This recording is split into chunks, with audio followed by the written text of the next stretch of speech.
नमस्कार, आप देख रहे हैं भारत टॉप। मैं हूं आपके साथ किरण यादव। आपने देखा अभी नीतीश कुमार जी ने थोड़ा दिन पहले इस्तीफा दिया और फिर शाम को शपथ ले रहे हैं, तो इस पे हम बातें करते हैं। सर, आप क्या कहना चाहेंगे, क्या हो रहा है देश में? कभी इस्तीफा दिया जा रहा है, कभी शपथ ली जा रही है फिर से। सर, हमारे जो कान है वो थोड़ा झूठ सुन जाते हैं। वो तो सच सच बोलते हैं, लेकिन हम झूठ सुन जाते हैं। जिसके नतीजे हैं, जिनके अंदर आप विकास ढूंढ रहे हो, जिनके अंदर अपनी जाति ढूंढ रहे हो, जिनके अंदर अपना धर्म ढूंढ रहे हो, वो लोग कल क्या बोलते हैं और सुबह क्या करने वाले हैं। तो अगर धोखा होता है तो इस देश में राजनीति के साथ धोखा नहीं हो रहा है। उन्होंने तो जो अपना प्रोग्राम बना रखा है कि देश को लूटना है, दाएं से लूटना है, बाएं से लूटना है, ऊपर से लूटना है, नीचे से लूटना है, धर्म के नाम पे लूटना है, चाहे जाति के नाम पे लूटना है। और ये राजनीति की फितरत है। ये मत सोचिए कि उसमें बीजेपी है या कांग्रेस है या जनता दल है या जेडीयू है या समाजवादी है या बहुजन है, कोई भी हो। उस संवैधानिक पद पर बैठकर पहले मुगलों ने, फिर अंग्रेजों ने और फिर इन्होंने, काले अंग्रेजों ने, उन्होंने मन बना रखा है। और आप लोग सुनते हो तो आपके कान जो है उनकी बातों को, हमारे कान जो है वो झूठ सुनते हैं, वो सत्य बोलते हैं।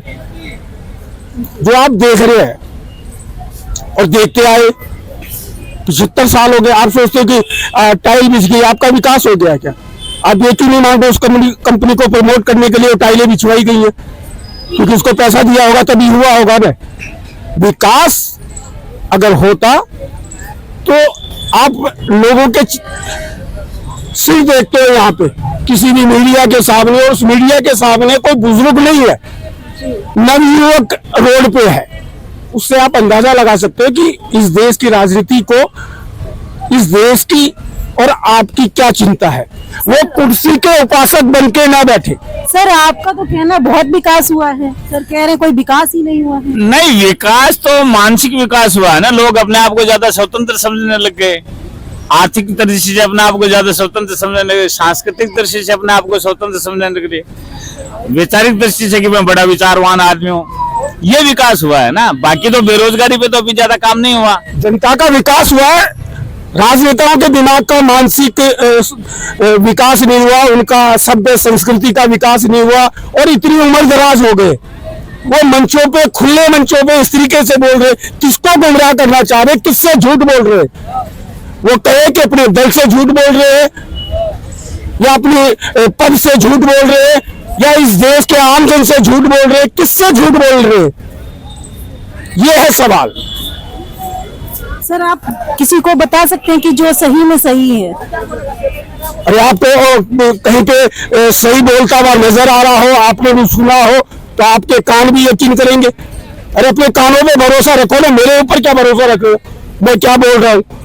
मैं तो आज बोल रहा हूँ, इस देश के संवैधानिक पदों पर बैठे हुए लोग, जिन लोगों को उस संविधान में बिठाया अपने दायरे में रह के काम करने के लिए, वही झूठ बोल रहे हैं।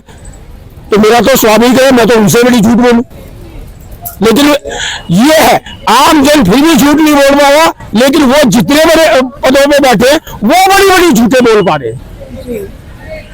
कहाँ देश का विकास हुआ होगा, कहाँ मानसिक आजादी हुई होगी, कहाँ क्या हुआ होगा, आप अंदाजा लगा सकते हो। जब मेरा मुखिया ही झूठा हो, जिसमें विश्वास कर रहे हैं कि वो इस देश के एकता, अखंडता, संप्रभुता, संस्कृति, सभ्यता। मेरा मानना यह है कि बिहार के सबसे लोकप्रिय नेता जो मेरी दृष्टि में हैं, आज तक जो हुए हैं, उनमें सबसे लोकप्रिय नेता जो मुख्यमंत्री के तौर पर देखे जाते हैं वो कर्पूरी ठाकुर हुए हैं। और उनको भारत रत्न जहां तक मेरा है वो उनको जिंदगी रहते ही मिल जाना चाहिए। आज मरणोपरांत प्रधानमंत्री मोदी जी ने अब दिया है 2 दिन पहले। तो मेरा कहना मतलब देश में ईमानदार लोगों की इज्जत राजनीति में पहले नहीं थी। अब मोदी जी को इसका वेटेज थोड़ा दिया जा सकता है कि मोदी जी ईमानदार लोगों को ढूंढ के उनको मरणोपरांत या मौजूद में उनको। देखिए मैडम, ये इनका जो है लीपा पोती वाली बात हो सकती है, लेकिन अगर उनको देने ही था, इतनी प्योरिटी थी, इतना ही सोच विचार था, बैठते ही सबसे पहले कर्पूरी ठाकुर को वो देते, मान लेते हम जी। 10 साल बाद अब आ गया, चुनाव आ गया, तो हो सकता है कर्पूरी ठाकुर की वजह से बहलाया फुसलाया गया। झूठ बोलना काम है, सत्यता को रखना पड़ेगा लोगों के सामने। और सत्यता रखने के लिए मुझे तो बड़ा ताजुब होता है मीडिया के जितने भी मंच लगे होते हैं वहां पे जनता भीड़ होती है, वो पता नहीं किस तरीके की बात कर रही होती है। वो खुद जनता भी इस देश के खिलाफ जा रही होती है। अरे सच्चा आपके हिसाब से तो अपने आप के खिलाफ ही जा रही है फिर जनता, जब जा रही है। उन लोगों को कुछ लोगों ने गुमराह कर दिया है, तो हो रहे हो ये मानसिक विकास हुआ है। उनका एक स्टेप बता दे कि उनका क्या हुआ है, वो इतना नहीं जानता है। लेकिन हो सकता है मीडिया के सामने आने की वजह से ही ऐसे ये दे रहे होते हैं। आपको विकसित माने हैं। सर कुछ लोगों को तो डर लगता है बोलने से, कि बोल देंगे अगेंस्ट तो डर लग रहा है, इसलिए नहीं बोल पाते। मेरे में अलग अलग सोच विचार है।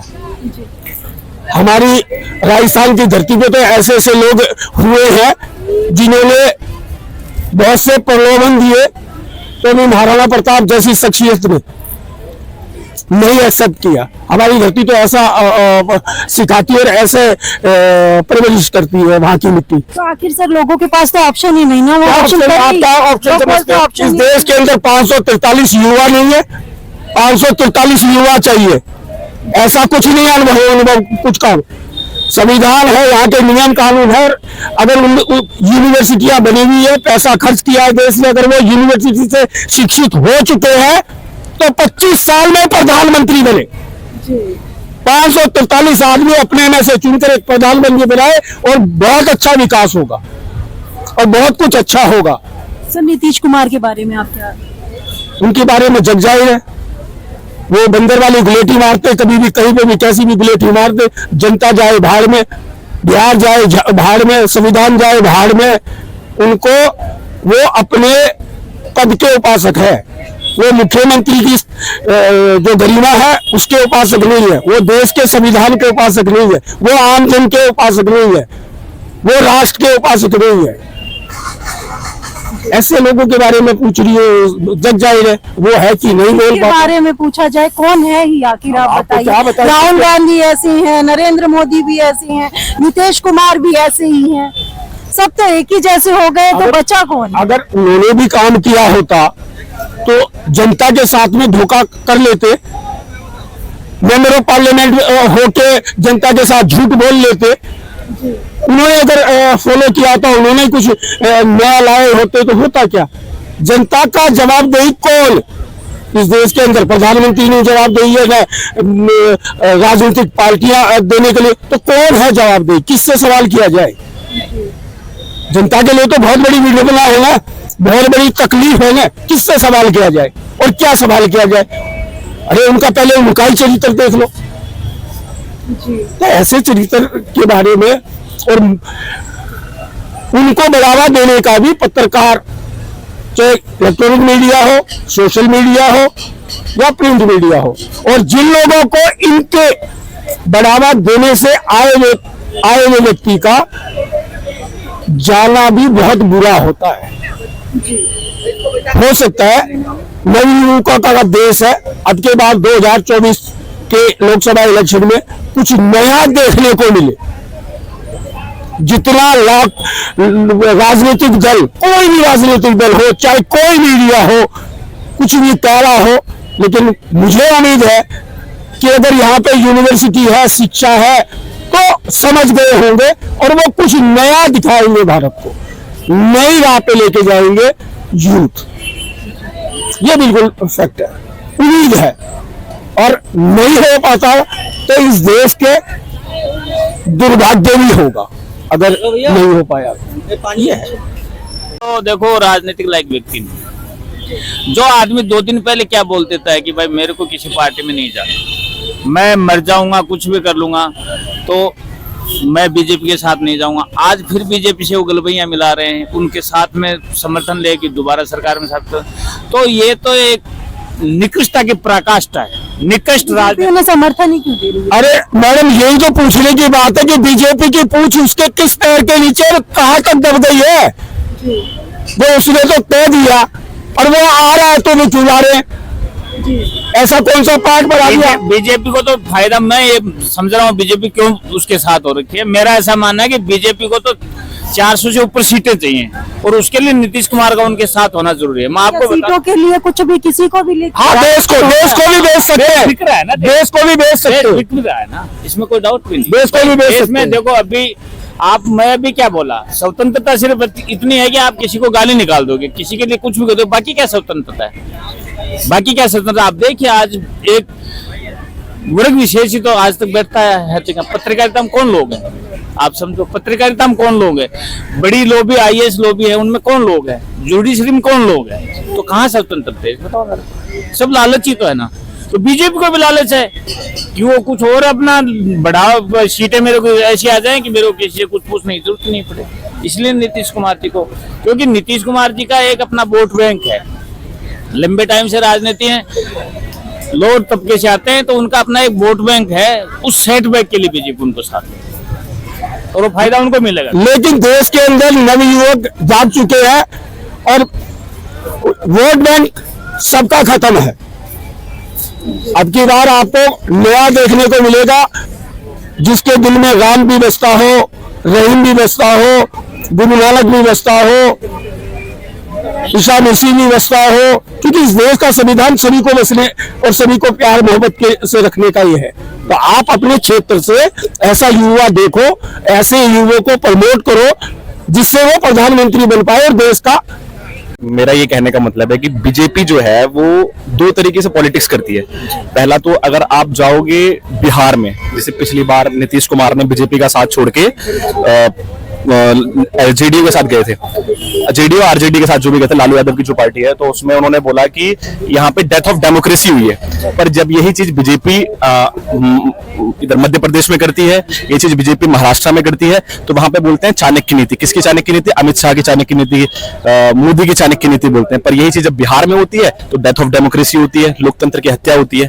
तो ये दोनों ही फर्क हमको ये समझना चाहिए कि बीजेपी की पॉलिटिक्स क्या है। और जहां तक रही नीतीश कुमार जी की बात, उनका तो है कि सत्ता भोगना है, हमें सत्ता का सुख भोगना है। कैसा भी देश चले या ना चले, राज्य चले या ना चले, हमें सत्ता भोगना है। तो सर ये सब चीजें जानते हुए भी हम लोग उनका साथ क्यों दे रहे हैं?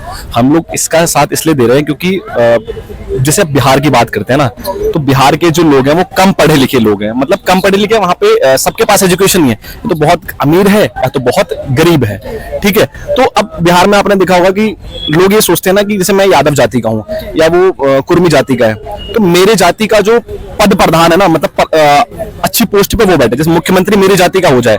बाकी हमें ना नौकरी चाहिए, ना हमें घर चाहिए, ना हमें अच्छी आमदनी चाहिए, राशन चाहिए फ्री, इन सब चीजों से उनको मतलब, उनको इस चीज से मतलब है। सर ये बाद में धरने देने वाले कौन होते हैं? जो बाद में धरने देने वाले लोग, ये जागरूक लोग होते हैं, पढ़े लिखे लोग होते हैं, पर एक कुछ लोग होते हैं और कम लोग होते हैं, वो लोग नहीं होते। फिर बीजेपी इनका साथ क्यों दे रही है? बीजेपी इनका साथ इसलिए दे रही है क्योंकि वो भी सत्ता का सुख भोगना चाहती है। उसको भी पता है कि सत्ता का सुख जब तक चल रहा है चलेगा, नहीं तो एक दिन फिर ये भी चला जाएगा। यही है। और कुछ कहना चाहेंगे आप तेजस्वी यादव या नीतीश कुमार के बारे में? तेजस्वी यादव या नीतीश कुमार, अभी तक तो अगर मैं तेजस्वी यादव जी की बात करूं तो वो इलेक्शन में खुद के दम पे उन्होंने प्रचार नहीं किया, अभी खुद के दम पे उन्होंने जीता नहीं है बिहार को। अभी पिछले इलेक्शन में हुआ था वो लालू यादव जी के दम पे, मतलब जितनी सीटें आई थी 74 या 70 सीटें जितनी भी आई थी। अब आगे देखना ठीक रहेगा कि कितना वो मतलब अपने दम पे मेहनत करते हैं, कितनी उनको सीटें मिलती हैं या उन्होंने कितना काम किया है। बाकी नीतीश कुमार को तो सब जानते ही हैं, उनको तो सब 70 से 50 पे आ चुके हैं। अब देखते हैं आगे क्या होता है उनका। धन्यवाद।